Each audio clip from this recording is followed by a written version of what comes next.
세 개인데 세 개만 정확하면 돼. 자, 거길 보시면 신분지 형성과 연명한국 이러는데 뭔 얘기냐면 구석기에서 신석기는 원시적인 형태의 평등사회. 원시적이라는 게 무슨 소리냐? 무식해서 아무것도 모르는 거예요. 그냥 아무것도 모르는 상태. 오늘날 시각에서 보면 평등이라는 개념은 알아서 평등은 아니고 아무것도 몰랐다 이 소리야. 그리고 지배 피지배의 차별이 나타나는 청동기 시대 이래로 청동기 시대부터 차별이 시작해. 차이가 난다고 지시하는 사람, 지시받는 사람에서 차별 사회가 시작해. 소위 계급 차별. 이러면서 지시하는 사람, 즉 부족장, 한자로 군장, 부족장에 의한 활발한 땅 따먹기, 정복 사업이 시작돼. 이래서 이 정복당한 지역의 부족장들이 정복당한 사람 밑으로 들어와. 부족민과 함께.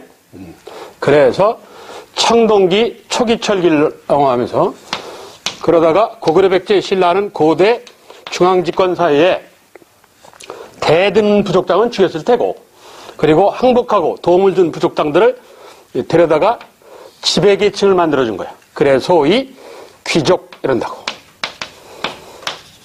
그리고 일반 백성들은 평민. 그리고 정복당한 나라의 백성들은 천민. 이렇게 구성을 해. 귀족, 평민, 천민으로. 그런다고. 그래서 부족장은 바로 귀족으로. 한다고.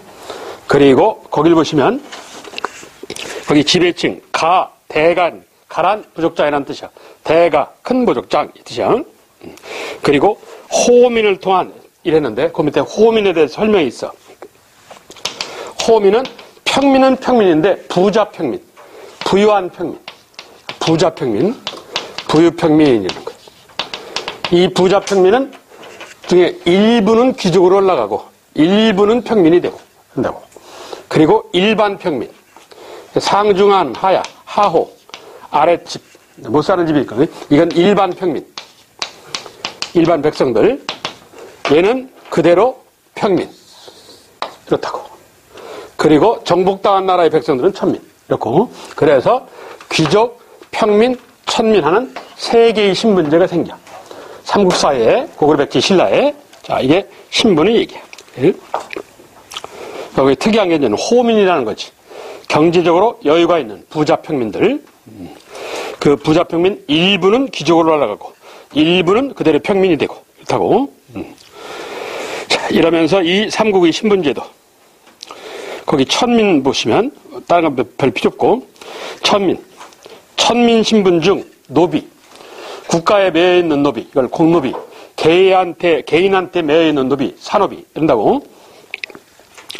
자, 왕실 귀족 관청에 예속되어 있다.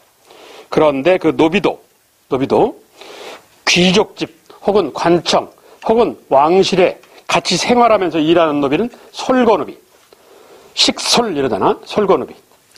그리고 따로 떨어져서 사는 노비는 거주지역이 밖에 있다 해서 외거노비. 관청 소속, 왕실 소속도 외거노비가 있고 개인 소속도 외거노비가 있어. 왜? 내 땅이 우리 집에서 밥하고 빨래하고 그러는 사람이 있어. 그건 뭐야? 솔거노비지. 그런데 내 땅이 저 음성에도 있고 청양에도 있고 중원에도 있고 이렇단 말이야. 그럼 중원에 땅이 있어. 그 땅에서 벼농사를 져. 그러면 그 옆에다가 집 한 채 줘주고 너 여기서 살면서 농사 져서 수확물을 보내라. 그럼 거기서 사는 우리 집 노비가 있잖아. 그런 애를 뭐라고 그래? 외거노비라고 그러는 거야. 외거노비. 거주지역이 밖에 있다. 그러니까 이 외거노비는 관청 소속, 이걸 공노비라고 그래. 관청 소속 외거노비가 있고 공노비 외거노비가 있고 개인 소속 산노비 외거노비가 있고 이러는 거야. 자, 그게 이 솔거노비 외거노비 구분이야. 고려조선도 똑같아. 삼국시대는 활발한 정복사업, 즉 삼국 통일을 해야 되니까 정복당한 나라의 백성들이 노비가 된다고 그랬잖아. 천민이 된다고 그랬잖아. 그래서 전쟁을 통한 노비가 많이 나왔는데 삼국이 통일되고 난 뒤에는 전쟁이 줄어드는 바람에 전쟁 노비는 거의 사라지고 죄를 져서 노비가 되는 경우, 이걸 형벌노비. 혹은 돈을 갚지 못해도 노비가 되는 경우, 빚을 진 노비, 이걸 부채노비라고 그래. 그래서 형벌노비와 부채노비가 증가한다. 그건 좀 기억해야지. 삼국시대는 전쟁노비가 많고, 통일 이후에는 형벌노비와 부채노비가 증가한다. 자, 들어보면 대충 알만한 소리잖아. 자, 이러면서 삼국의 사람 사는 모습, 생활상, 이 기록이 별로 없는데, 고구려. 고구려는 하단에 혼인을 보면 지배층은 형이 죽었을 경우 형수를 남동생이 물려받으라는 형사수치 전통이 있고, 그리고 남자가 그 집 딸 여인을 데려가기 때문에 일정 기간 동안 남자가 여자네 집에 일을 하고 난 뒤에 이 여인을 데려간다. 노동력이 중요한 사이이기 때문에. 그래서 그 여자네 집에 가면 사위가 사는 집이 있다. 이 사위 서자를 써서 서옥 이런다고. 서옥제. 자고 형사치수 서옥제 밑에다가 노동력 증시. 전에도 한 얘기인데 노동력 증시 때문에 나타난 현상이야. 그리고 피지배층은 눈 맞으면 연애하고 결혼하는 것입니다. 자, 이게 기록에 남아있는 고구려 사람들의 삶의 모습이요. 그러니까 기록이 별로 남아있는 게 없어. 그리고 백제, 문화 선진국인 백제는 고구려와 생활 습속이 유사하대. 언어가 같고 풍속이 같고 의복이 같고, 그리고 또한 고구려처럼 물을 숭상한다. 상무. 숭상한다. 물을. 상무라고 그래. 상무적 기풍이 있다.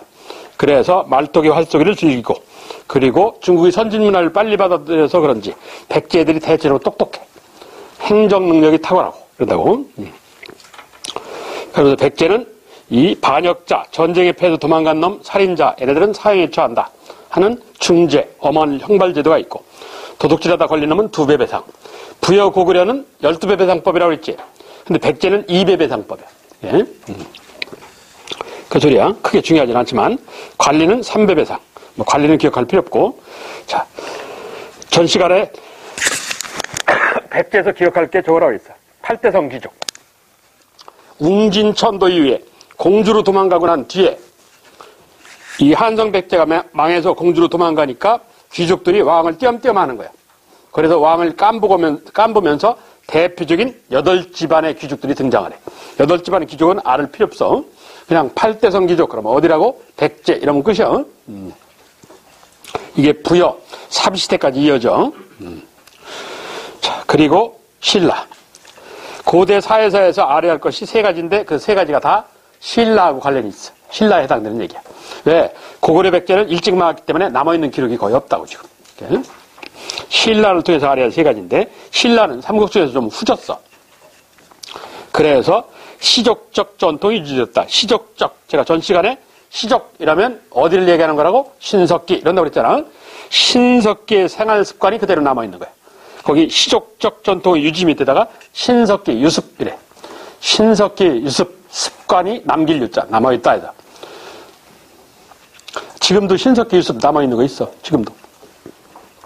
1월 1일 해 뜨는 거 보러 가고 하늘 쳐다보고 달 쳐다보고 비는 거. 그게 신석기 유습이야. 지금도 남아있는 거야. 자, 그것처럼 신석기 생활 습관이 삼국시대 신라사에 남아있더라. 그 대표적으로 뭐가 있냐? 화백회라는 게 있고 화랑도라는 게 있다 하는 얘기인데, 이렇게 옛날 게 많이 남아있으면 그만큼 사회 발전이 떨어지는 거야. 백제는 그런 거 없어. 백제는 신석기 유습이 하나도 없어. 고구려도 신석기 유습이 있는데 백제는 없어요. 백제는 그만큼 선진국이야. 자, 신라에 남아있는 신석기대 유습. 첫째, 화백회야. 신석기는, 구석기에서 신석기는 원시적 평등사회라고 했잖아. 힘 있는 자가 없단 말이야. 나이 먹은 사람은 있어도, 연장자는 있어도 권력을 가진 사람이 없어. 그래서 젊은 날 노인네가 멧돼지 사냥을 많이 나갔어. 그러니까 많은 노하우, 경험이 있을 거 아니야. 그래서 젊은 애들을 데려다 놓고 이 멧돼지는 습성이 이러니까 이렇게 몰아서 이렇게 잡아라 하고 가르쳐준단 말이야. 그리고 무슨 회의할 사항이 있으면 부족민 전체가, 힘 가진 놈이 없으니까 부족민 전체가 모아서 협의를 하는 거야. 이게. 자, 그게 신석기 사회인데 그 전통이 신라에 가면 찾아볼 수 있다. 이게. 첫째, 화백회. 화백이란 많은 의견을 화합한다. 이 소리야. 한자에서 백천만 이라면 꼭 백천만을 뜻하는 게 아니라 많다 이런 개념이야. 그래서 화백회, 많은 의견을 화합하는 얘기야. 신석기에 부족민 전체가 모여서 회의하는 시족회의가 변형 발전한 걸 신라 화백회라고 본다. 이 소리야. 고구려에도 제가회라는 회가 있어. 제가회란 모두 제자, 영어로 all, 가는 부족장. 부족장에 모두 모인 회의. 이 뜻이야. 고구려에 제가회가 있는데. 그리고 백제도 부여에 가면 그 롯데마트가 있는데 거기 그 앞인데 정치를 돌보는 바위. 그러니까 왕하고 귀족 5-6명이 여기에 소풍을 가서 불고기 파티를 해. 그러면서 국가 중요한 사항을 회의 결정을 해. 거기 가가지고 이게 그 회의 결정한 바위를 정삼이라고 그래.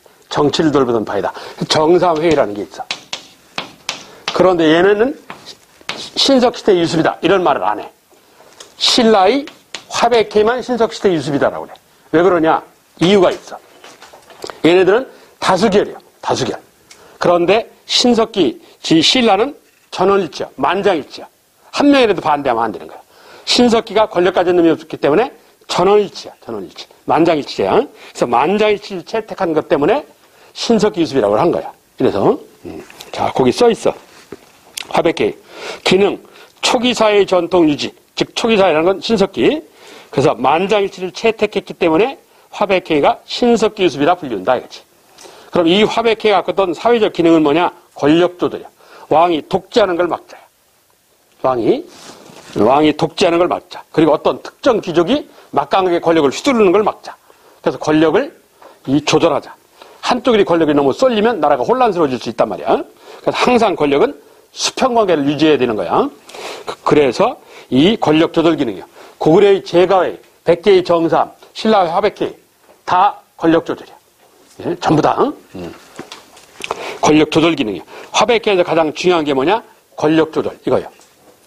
이 권력 조절하는 게 왕권을 견제하는 거예요. 왕이 독재로 가는 걸 막자 하는 얘기야. 그래서 신라 화백회 권력 조절 기능이 있다. 이게 가장 중요한 얘기야. 그런데 이 신라 화백회는 신석기 유습이라고 한다. 왜? 만장일치의 채택 때문에. 이런다는 얘기야. 근데 이 회의하는 장소가 신령스러운 4군데. 봄에는 여기 가서, 여름에는 여기 가서 이런 식이야. 그래, 신령스러운 4군데다 해서 그걸 사형지 이런데. 사형지는 알 필요 없어. 그냥 그런 개비다 하고 넘어가. 자, 이게 화백회예요. 화백회 무슨 기능이라고? 권력 조절 기능. 그리고 만장일치를 채택했기 때문에 신석기 유습이라 한다. 그런 정도예요. 다음 화랑도. 화랑도는 고구려에도 선배 혹은 선인이라 불리우는 청소년 집단이 있었어요. 백제에도 수사라고 불리우는 청소년 집단이 있었고, 그리고 신라에도 청소년 집단이 있고, 그런데 고구려 백제는 일찍 나왔기 때문에 기록이 별로 없고, 그게 신라만 운영 방식의 기록이 남아있어. 그래서 아마 고구려나 백제도 신라처럼 했겠지라고 현재 추정을 해. 그러니까 여러분이 쓰는 왜 선배님 그러잖아. 그 선배님이라는 게 고구려의 젊은 청소년들의 집단 모임 이름이야. 원래 그게 거기서 나온 게 선배라는 말이야. 신라 화랑도. 그래서 거기 성립 신석기 시대 유습이다. 아까 내가 예를 들었듯이 경험 많은 멧돼지 사냥을 많이 한 노인네가 주변에 젊은 남자들을 데려다 놓고 앉아가지고 야 멧돼지는 습성이 이러니까 이렇게 해야 돼 이런다고. 그럼 젊은 애들이 옹기종기 모여갖고 얘기를 들을 거 아니야. 그래서 여성, 어린아이, 노인들은 집을 지키고 젊은 남자애들이 나가서 사냥을 해. 예? 이걸 원시 청소년 집단이라고 그러는데 이 원시 청소년 집단이 변형 발전한 걸 화랑도로 본다는 얘기야. 고구려 수사제도도 거기서 나온 걸로 보고. 신석시대 원시 청소년 집단이 변형 발전한 걸 화랑도로 본다. 이 화랑도는 초기 때는 여성 집단 모임이지 원화라고 그래서 그랬던 것이 신라 법흥왕 때 이걸 남성 모임으로 바꾸게 되는 거야. 그걸 그 뒤에 진흥왕이라는 사람이 이 청소년 집단 보이스카웃을 국가조직으로 바꿔버리는 거야. 국가조직으로. 이걸. 구성은 팀장인 화랑이 있고 그리고 소속원인 낭도라고 그래서 이 낭도가 있고 낭도는 귀족에서부터 평민까지 팀장은 귀족만 할 수 있어요. 팀장은 화랑이라 불리우는데 그러니까 청주시내 안에도 화랑팀이 여러 개가 있는 거야. 청주시내 안에도. 그러면 대표팀장이 있을 거 아니야. 그 대표팀장을 풍월 혹은 국선 이렇게 불러. 그래서 김춘추, 김희신이가 신라 전체 통틀어서 화랑 팀장 대표를 한 적이 있어. 국선이라 불리운 적이 있어. 그래서 이 화랑은 단체 생활을 통해서 어쩌고저쩌고 별 필요 없고 교육 기능도 있다. 이건 나중에 얘기를 하고. 자, 이 화랑도에서 가장 중요한 건 저거야. 계층 간의 대립과 갈등을 이해하고 조절하는 기능을 한다. 이게 화랑도가 갖고 있던 사회적 기능이야. 계층 간의 대립과 갈등을 이해하고 조절하는 기능을 한다. 이 간단하게 얘기하면 뭐 갈등 조절. 이거 그 뒤에다가 갈등 조절 그냥 그렇게 써. 아, 저 말은 국사교과서가 쓴 말이 나도 그대로 옮겨 쓰는 거예요. 시험을 보면 저 말을 쓰니까.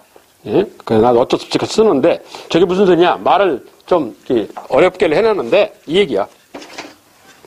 내가 예를 들어서 내가 사두프며 무슨 소리냐? 정복사업을 통해서 내가 어떤 특정 귀족 왕한테 항복을 했어.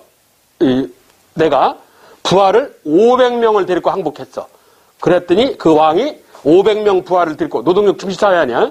500명이나 데리고 왔으니까 너희는 네 번째 등급에서 사두품 이러는 거야. 그래서 항의를 했더니 얀마 3두품 너보다 한 단계 5두품 좀 너보다 한 단계 위에 누가 있는데 걔는 자식아 5,000명 데리고 왔어 인마 이러는 거야. 그럼 너 500명밖에 안 되잖아 자식아 이러는 거야.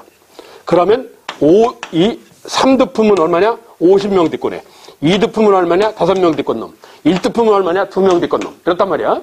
그럼 6두품은 5만 명 데리고 놈. 이런 거예요. 그래서 이렇게 이건 다 부족장들이야. 부족장 출신들. 예? 그 부족장을 등급화한 거지. 1에서부터 6까지. 그리고 신라라는 나라가 엄마 아버지가 왕족인 애가 있어. 엄마도 왕족, 아버지도 왕족. 그러니까 근친 결혼한다는 얘기야. 그래서 성스러운 꼴통에서 성골. 그리고 귀족 중에서 진짜 꼴통에서 진골귀족이라는 게 있어. 이건 엄마나 아버지 둘 중에 하나가 왕족이고 왕하고 피가 섞여 있고 하나는 아니고 이런 거야. 그래서 이걸 골, 즉 핏줄, 품, 등급 해서 골품제 된다고. 이 골품제 입각한 건데 내가 4두품이야. 내가 좋아하는 게 내가 진짜 좋아하는 여자 배우가 심은하라는 여자인데 여러분 잘 모르는 내가 MBC 식당에서 심은하를 2번을 봤는데 넋을 놓고 밥 먹다 말고 사람이 저렇게 생길 수가 없더라고. 난 지금도 이 세상에서 심은하가 제일 예쁜 것 같아. 그런데 나는 4두품이야. 4두품은 지금으로 따지면 청주시청 과장급이야. 청주시청 과장은 점심시간에 가면 볼 수 있어. 그런데 심은하의 집은 6두품이야. 6두품은 차관보 정도 돼. 국장이나 차관보. 될 수도 없고 일반인들은 보기도 어려워. 그래서 얻기가 어렵다 해서 일명 등나이라는 별명이 있어. 일반민이 왕하고 이 둘 다는 왕하고 피가 섞인 놈들이야. 왕하고 피가 안 섞인 중에서 가장 높이 올라갈 수 있는 게 6두품 신분이야. 예? 그래서 일반인은 저까지도 못 간단 말이야. 그래서 이걸 얻기가 어렵다 해서 등나이라는 별명이 있는 게 6두품인데 그래서 얘는 심은하는 6두품 집안이야. 그러니까 이게 집안의 신분이 너무 차이 난다고 양가가 결혼을 반대하는 거야. 에이씨 하고 인생 포기하고 화랑도란 군대에 들어간 거지. 나는 이 세상에서 6두품이 제일 부러워. 그럼 6두품인 어떤 애가 저녁에 술 먹재. 왜 고민이냐? 응. 야, 너 심은하랑 결혼하고 좋잖아. 아, 심은하 내 타입이 아니야. 이러는 거야. 나는 이 세상에 6두품은 고민 없는 줄 알았어요. 그런데 화랑도란 데를 들어가 봤더니 6두품도 고민이 있더라. 얘. 그렇다면 1두품도 성골도 왕도 고민 있을 거 아니냐 하는 얘기야. 난 이 세상에 나만 고민 있는 줄 알았더니 그게 아니더라. 어딜 들어가서 화랑도를 들어가서. 그래서 다른 신분 계층이 고민 있음을 알게 됐다는 얘기야. 이걸 국사교과서가 이렇게 써놓은 거야. 이걸. 그래서 이제 얘기를 듣고 나면 이제 무슨 말인지 알아들어. 계층 간의 대립과 갈등을 화랑도를 통해서 어느 정도 이해하고 조절할 수 있게 되었다. 그래서 줄여서 갈등 조절 기능이 있다. 이렇게 말을 하는 거야. 화백회의 기능을 뭐라고? 권력 조절. 화랑도의 기능은 뭐라고? 갈등 조절. 그런다고. 근데 이 둘은 뭐라는 공통점이 있다고? 신석기 유습. 좀 질은 떨어지지만 신석기 유습. 신석기의 생활 습관이 변형한 거다. 자, 그게 화랑도야. 그래서 화백회의 화랑도, 신석기 유습이다. 그리고 이 화랑도는 밑에 보시면 거기 세소고개 있는데 그 밑에 세소고개. 세소고개는 6세기 말 7세기 초 정확하게 언제인지는 모르는데 그래서 거기 세소고개 괄열고 언광법사라는 스님이 그랬는데 그 옆에다가 진평왕이래. 진흥왕 때 진평왕이라는 왕이 있어요. 6세기 후반 7세기에 진평왕이 2명의 화랑한테 야 신라의 엘리트인데 너희들은 이런 정도는 지켜야 되지 않느냐. 어떻게 이렇게 품위가 떨어질 짓을 하냐. 그래 좀 품위 있는 짓을 해라. 한다고. 그래서 신라 사이에 사람들이 느끼는, 눈에 보이진 않지만 도덕률, 느끼는 이런 정도는 명예심으로 갖고 있어야 되는 게 아니냐. 품위를 유지하기 위해서. 그래서 이 원광법서가 만든 건 아니고 신라 사이에 떠도는 얘기를 정리해 준 거예요. 이 젊은이들이 가져야 할 바야. 첫째, 사군이충.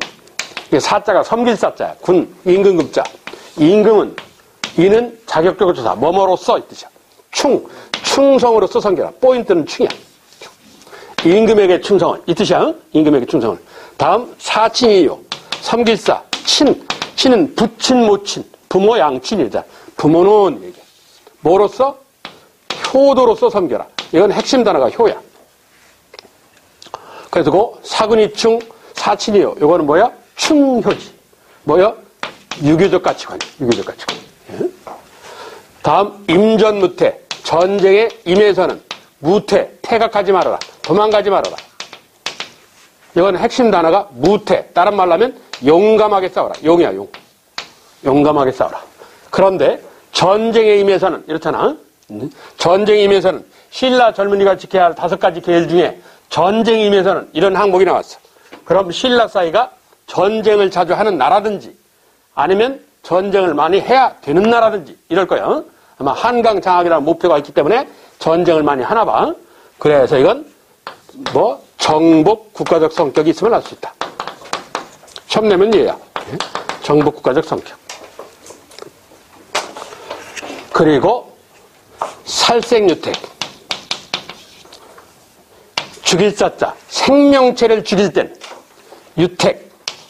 있어야 한다. 택함이. 골라 죽여라. 골라 죽여라. 불교는, 이게 원광법자는 스님이 하는 거란 말이야. 부처님의 대자 대비에 입각해서 지렁이 바퀴벌레도 죽이면 안 된다. 이래야 되는데, 죽이긴 죽이되 골라서 죽여라. 이러잖아. 그래서 이거는 이 부처님의 대자 대비. 그래서, 이거, 자비심 이 뜻인데. 그런데 이건 골라 죽여라. 했으니까, 불교가, 뭐로부터 영향을 받은 거야. 죽이지 말아라. 이러진 않고. 그래서 이건 나라를 생각하는 불교. 국가를 위한 불교. 이걸 호국불교라고 그래요. 호국불교적 성격.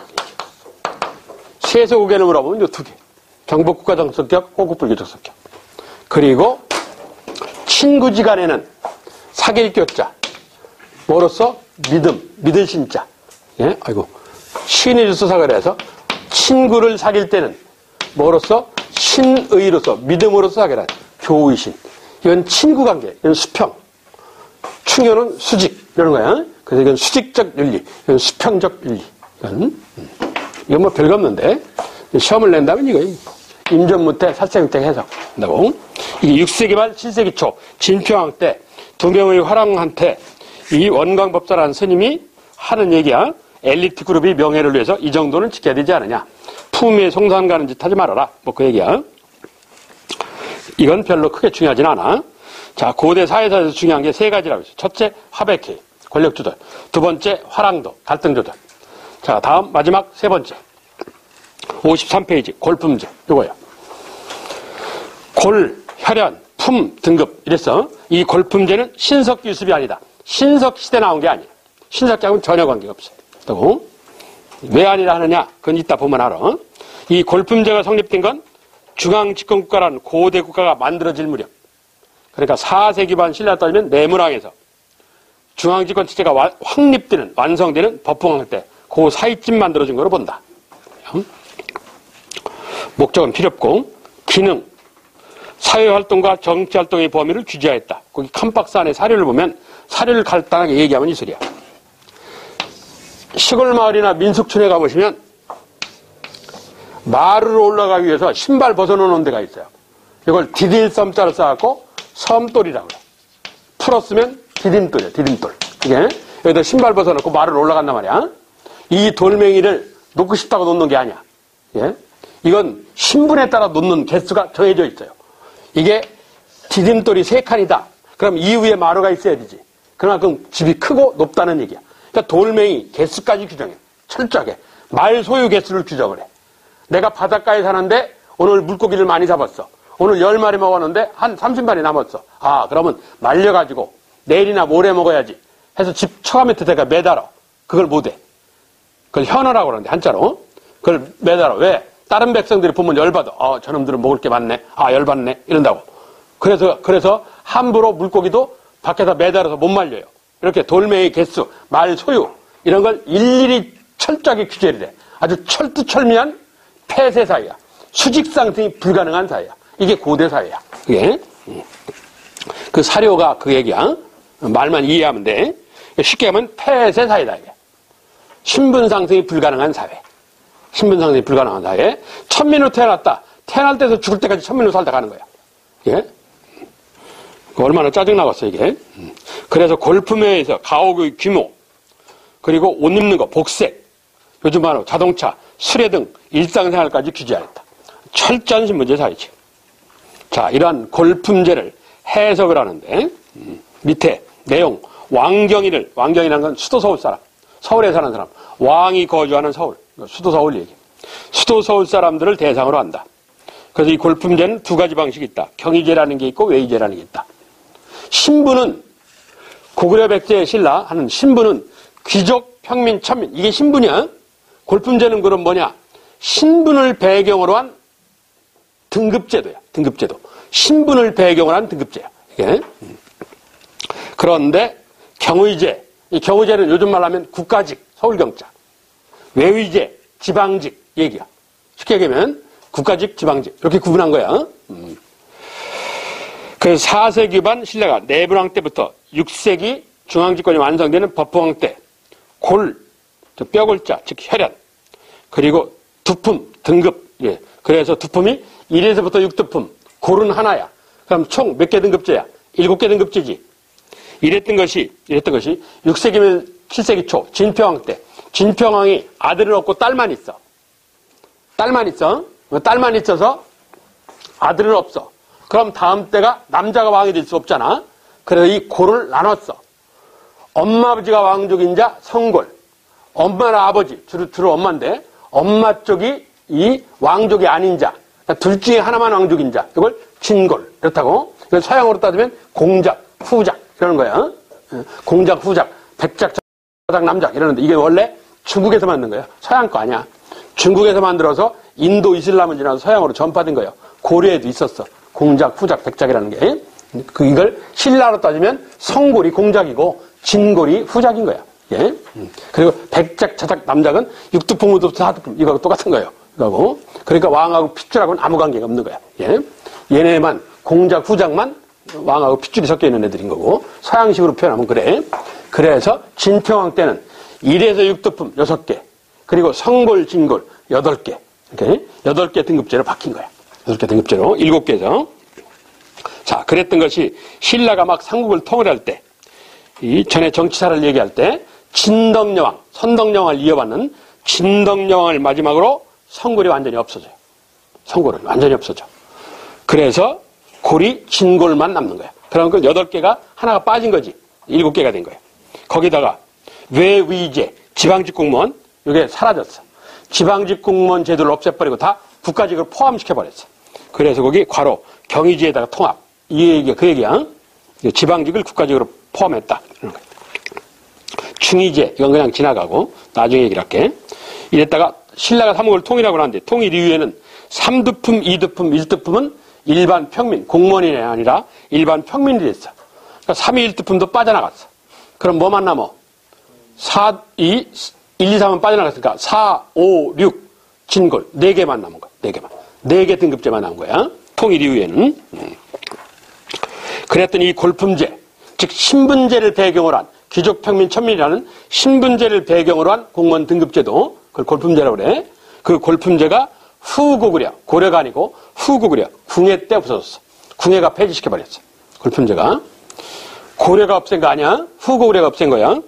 그게 골품제인데. 자, 거기 써있는 얘기는 다 설명했는데 중요한 건 오른쪽에 있는 신라 골품하는 그 표야. 표 해석하는 건데. 자, 일단 그 앞에 삼국의 관등, 관리들의 등급, 관등하는 걸 봐봐. 먼저 고구려. 고구려를 보면 위에 주로 형자가 많이 나와. 형자가. 그래서 고구려는 오늘날 형, 아우 그럴 때 쓰는 그 형이요. 그게 원래 부족장이라는 뜻이야. 형이라는 글자가. 부족장이라는 뜻이고, 백제는 위에 솔자가 많이 나와. 솔은 연장자, 부족장 이 뜻이야. 역시 부족장이라는 뜻을 갖고 있어. 근데 신라는 신라 관등표, 그 17개인데 위에 뭐가 몰려있냐? 찬자가 몰려있지. 찬자가. 찬도, 부족장이라는 뜻이야. 고구려의 형, 백제의 솔, 신라의 찬, 부족장 이 뜻이야. 자, 그게 관등에 관한 얘기고, 중요한 건 오른쪽 하단 신라 골품 요거야. 요거 해석하는 거야. 요거. 그래서 고대 사회사는 화백회의, 화랑도, 골품제 해석 요 세 가지야. 이 세 가지가 포인트야. 예. 자, 그 골품제 해석인데 이 표는 방법 없어. 무식하게 순서대로 하는 거야. 1에서부터 17까지 써있고 밑에 관등 이렇게 돼 있지. 신라의 관리 등급제도는 몇 개라고? 17개다. 이 얘기지. 두 번째, 관등명. 관등의 명칭이야. 관등의 명칭인데 특이한 점이 있어. 찬자가 위에 몰려있다는 점. 자, 그거에 대한 해석인데 이러면 안 되는데. 자, 거기 관등명, 거기 찬자. 찬자를 묶어. 이벌찬, 이찬, 다찬, 판찬에서 그 찬자 전부 묶어. 1에서부터 9까지. 급벌찬까지. 그 뒤에 다 찬자 나오잖아. 그 묶어. 그래 놓고 그 위에다가 1 이래봐. 거기다가 묶은 데다가 1 이래. 이래 놓고 밖에 오른쪽 외곽에 여백 있지. 여백에다가 다시 1 이래. 자, 요 일에 관한 설명을 하는 거야. 일이 뭔지 찬자에 관한 설명을 하는 거야. 그 옆에 여백에다가 찬. 찬자가 골품제라는 공무원 등급제에 나오는데 어디에만 나오냐? 위에만 나와. 그렇지? 그럼 이건 무슨 뜻이냐? 아까 이 얘기. 청동기래를 활발한 정복사업, 땅 따먹기를 해. 땅 따먹기를 하면서 부족장들이 정복전쟁을 통해서 졌어. 그래서 아주 심하게 대드는 놈은 죽였을 테고 일부는 항복을 했을 거란 말이야. 그래서 다른 부족장 혹은 왕 밑에 들어간 거야. 그게 찬자로 남아있는 건데 무슨 소리냐? 말이 길으니까 연맹왕국 시절에 부족장이 이렇게 써.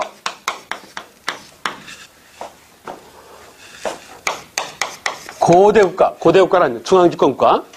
부족장이 고대국가의 관리가 되었다야. 관리가 됐는데 관리는 관리인데 위에만 나온 거로 봐서는 무슨 관리가 된 거야? 높은 관리가 되었다. 높은 관리로 편입 들어갔다. 그래서 찬자가 위에 나온 거야. 찬자가. 자, 찬자가 위에 나오는 사연에 관한 얘기야. 연맹왕국 시절에 활발한 정복사업을 통해서 정복당한 나라의 부족장이 정복한 나라의 관리가 되었다. 관리는 관리인데 위에만 나오는 거로 봐서 높은 관리로 들어갔음을 알 수 있다. 이 뜻이야. 그러면 이 얘기를 전체적으로 해석하면 밑줄 치고 밑에다가 그럼 이건 이 골품제라는 게 언제 나왔는지를 알려줘. 연맹왕국에서 고대 중앙집권국가로 넘어가는 과정에 나왔음을 알 수 있어. 그래서 이걸 뭐라고 그러냐? 고대국가. 고대국가란 중앙집권국가를 고대국가라고 그래. 고대국가가 어떻게 됐을 때? 만들어졌을 때 성립기에 나왔음을 알려줘. 즉 신라로 따지면 내무랑 이래로. 고구려는 1세기 태조왕 때. 백제는 3세기 고유왕 때. 이때쯤 나왔다는 얘기야. 그게 골품제라는 신문제가. 그러면 이건 뭐하고는 전혀 관계가 없는 거야. 신석기하고는 전혀 관계가 없는 거지. 왜? 철기시 때 나왔으니까. 연맹왕국 때. 신석기하고는 아무 관계가 없어. 신석기 유습과는 관련이 없어. 그래서 골품제는 신석기 유습이 아니다. 이러는 거야. 이런 해석이 가능하다고. 이런 해석이. 자, 그리고 그 옆에 막대 그래프. 출발선은 전부 다 17등급 조에서부터 출발하지. 그런데 진골기족 6도품, 5도품, 4도품이 올라가는 꼭대기가 달라. 그렇지? 다 똑같은 게 아니야. 그러니까 능력 사이는 아닌 것 같아. 자, 이번엔 그 막대 그래프에다가 2. 그래 놓고 옆에 여백에다가 2. 출발선은 같으나 출발선은 다 17등급 조에서부터 출발하는 걸로 돼 있어. 올라가는 꼭대기 상한선은 다르다. 출발선은 진골기족 6도품, 5도품, 4도품이 똑같으나 올라가는 꼭대기, 상한선은 각자 틀려. 또. 자, 역시 밑줄 치고. 이러면 진골기죽은 1등급 이벌천까지 올라갈 수 있어. 그런데 저 육두품은 육관등 6등급 아찬까지 밖에 못 가. 그렇지. 암만 능력이 탁월해도 IQ가 3000이 돼도 1에서 5관등까지는 못 가. 한다고. 그런데 이게 어떤 문제를 가져오냐. 제일 마지막에 보면 복식 이렇게 돼 있어. 복식이 자비청황 4가지야. 자색, 이 보라색 계열. 이렇게 동양 서양을 막론하고 귀하다는 것의 상징 색깔이 자색이야. 중국 황제가 사는 궁궐 뭐라고 그러냐. 베이징에 자금성이라고 그러잖아. 그리고 서양의 귀족들, 교황 이런 사람이 무슨 행사 때 입고 나오는 색깔이 뭐냐? 자색이야. 축기경 같은 사람들이 있는 게. 동서양이 다 자색을 약간 보라색 계열, 요거를 귀한색의 상징이라고 생각을 해. 귀한색에. 그리고 비색. 비색은 이게 이 빛색이 아니라 녹색 계열이 아니고 이게 빨간색이야. 붉은빛이야. 붉은색. 이게. 그리고 청색은 뭐 알고 황색도 알 테고 자비청황 4가지 색깔인데. 그러면 나 육두품은 최고 올라가야 육관등밖에 못 가. 그렇지? 그럼 무슨 색 옷은 못 입어? 자색 옷은 절대 못 입어요. 자색 옷. 그렇지? 그렇게 열받는단 말이야. 이것 때문에 나타나는 현상이야. 그래서 이건 누가 열받게 되냐? 이게 제일 포인트야. 이게 골품제의 한계야. 이게 골품제의 문제점이야. 이래 특히 육두품이 불만을 보여. 육두품의 불만 요인이 돼. 이 출발선은 같으나 상한선은 다르다가. 이게. 내가 전 시간에 육두품이 중요하다고 그랬잖아. 나중에 뒤에 보면 육두품이 나와.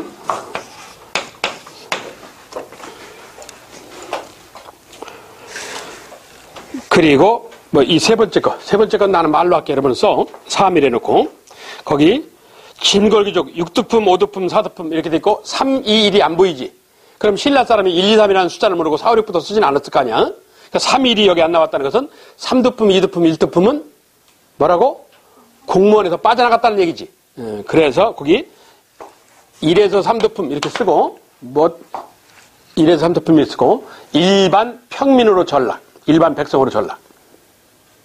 일반 평민으로 전락. 괄호 열고 백성. 얘네들 백성이라고 불러. 그래서 백성이라는 용어가 이때 나온 거야.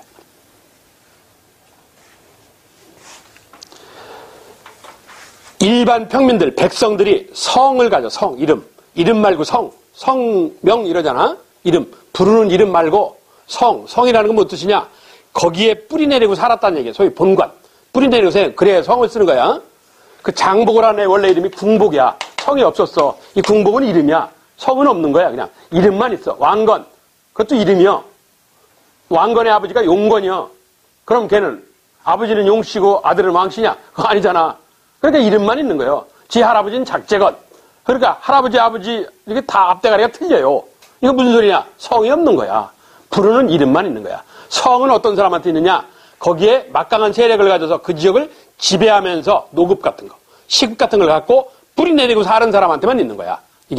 그게 나중에 고려 때 본관이라는 개념이 만들어지는데 나중에 보면 그게 청조한시, 청주를 본뿌리로 그걸 본관 이런단 말이야. 그러니까 본관이라는 게 고려 때부터 나타난 현상이야. 그전에는 없던 현상인데 그러니까 성이라는 게 함부로 쓰는 게 아니에요. 그게 성이라는 게. 그래서 뿌리 이러는 거야. 이 몇 대 눌러면서 사는 거야. 그걸 뿌리라고 그래. 그게 성명하는 성이라는 거로 나타나는 거야. 그래서 이 3.2.1득품은 공무원에서, 하급 공무원에서 일반 평문을 전락했어. 그러면서 얘네들은 여하튼 공무원이었었으니까, 지배층이었었으니까 뭐를 쓰느냐? 성을 사용해. 성을. 그 애들을 백성이라고 그래. 백성.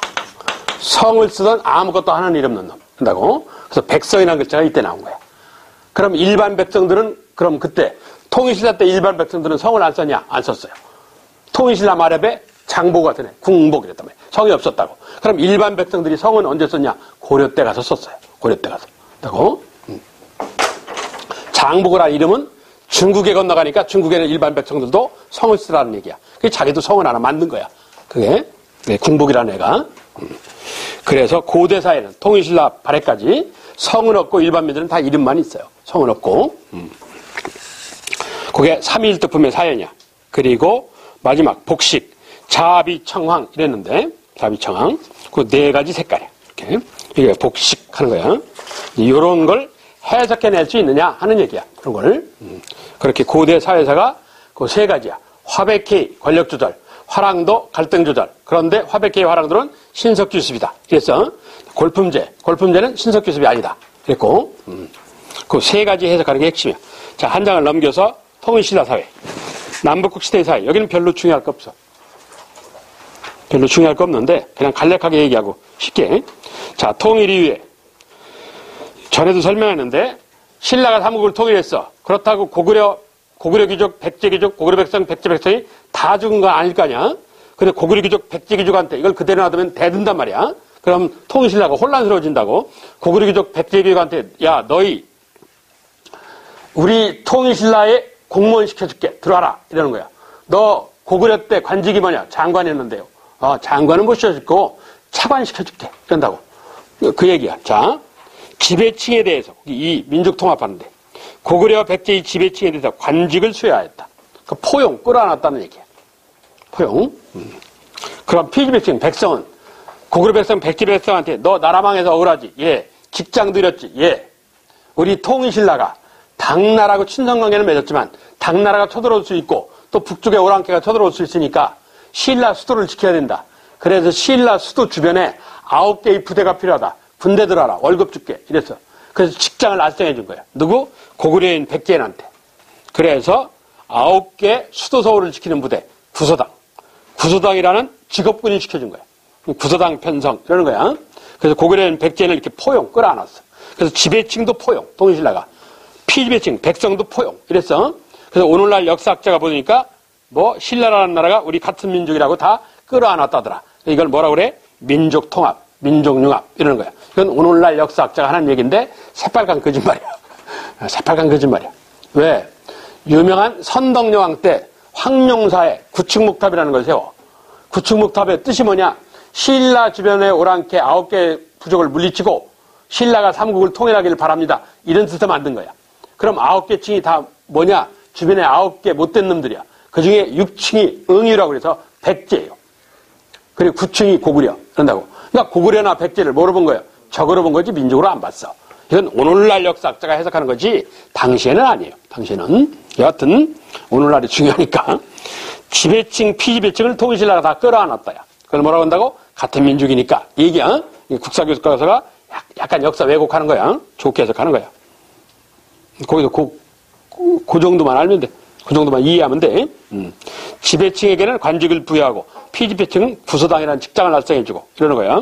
그러면서 자 통일신라 사회 거기에 다른 거 필요 없고 육도품. 이건 뒤에 가면 또 나올 텐데 학문적 식견과 행정 실무 능력을 겸비해서 국왕을 보호하는 역할을 하였다.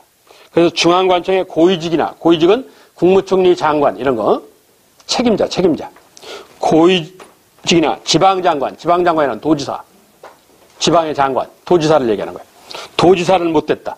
육도품은 부지사는 할 수 있어. 근데 도지사, 시장, 장관 이런 건 못해. 책임자는 못해요. 책임자는 실무자만 할 수 있어. 육도품은. 그러니까 열받지. 그걸 다른 말로 하면 국무총리인 시중은 못하고 뭐를 하냐? 실무자인 시랑직은 맡았어. 그 옆에다 그렇게 써. 시중은 못하고 국무총리 실무자인 시랑직을 맡았어. 시랑직. 뒤에 보면 나와. 다시. 육도품이 중요하다니까. 자, 밑에 통일신라의 생활상 나중에 한가할 때 봐. 별 필요 없어. 발해도 한가할 때 봐. 별 필요 없어. 자, 이게 고대 사회사야. 화백회의, 화랑도, 그리고 가장 복잡한 골품제석. 요 세 가지야. 경제사 세 가지, 사회사 세 가지. 이러는 거야. 양은 정치사고 문화사가 양이 많아요. 정치사고. 자, 문화사야. 옆에. 문화, 요 얘기만 잠깐 하고 쉽게. 문화는 전 세계적으로. 첫 시간에 잠깐 언급했는데, 문화 그러면 첫째가 문화를 구성하는 게 뭐냐? 종교야, 종교. 종교가 아니면 사상이야, 사상. 이걸 한국사에다 대입하면 우리나라 고대사회, 고구려 백제 신라 통일신라 발해의 종교는 뭐냐? 불교. 그래서 한반도 고대 문화는 불교 문화 이러는 거예요. 고려는 종교가 뭐냐? 불교. 그리고 고려도 뭐예요? 불교 문화 이러는 거예요. 조선은 뭐 사회적으로 널리 퍼져 있는 종교가 없어요. 그래서 유학이라는 학문을 마치 종교처럼 믿은 거예요. 예, 유학은 종교가 아니야. 종교처럼 믿었다 해서 유교라고 하는 것 뿐이지 정확하게 하면 유학이야. 학문이야. 그래서 학문을 종교처럼 해서 유교 이러는 것 뿐이야. 그래서 조선은 유교사회 이러는 거야. 고대, 고구려 백제 신라 통일신라 발해는 불교사회. 고려, 불교문화 이러는 거야. 그래서 고대 문화는 불교문화예요. 불교문화. 그래서 55페이지 제일 위에 고대문화에다 불교문화. 그러니까 불교가 가장 중요한 축이야. 불교가. 예? 그러니까 어떤 나라든지 문화를 구성하는 기본이 그거야. 종교나 종교가 없으면 사상 이러는 거야. 이렇게 이해하는 거야. 이 고대문화서에서 알아야 할 것이 4개야. 4개. 4가지. 좀 양이 많아. 예? 자, 잠깐 쉬었다가 내가 오늘 목표가 고대문화 끝까지 다 가는 건데 다 갈라는 몰라도 그래서 양이 좀 많은 편이거든. 예? 지금 이 상태면 못 가고 55페이지 잠깐 쉬었다 합시다.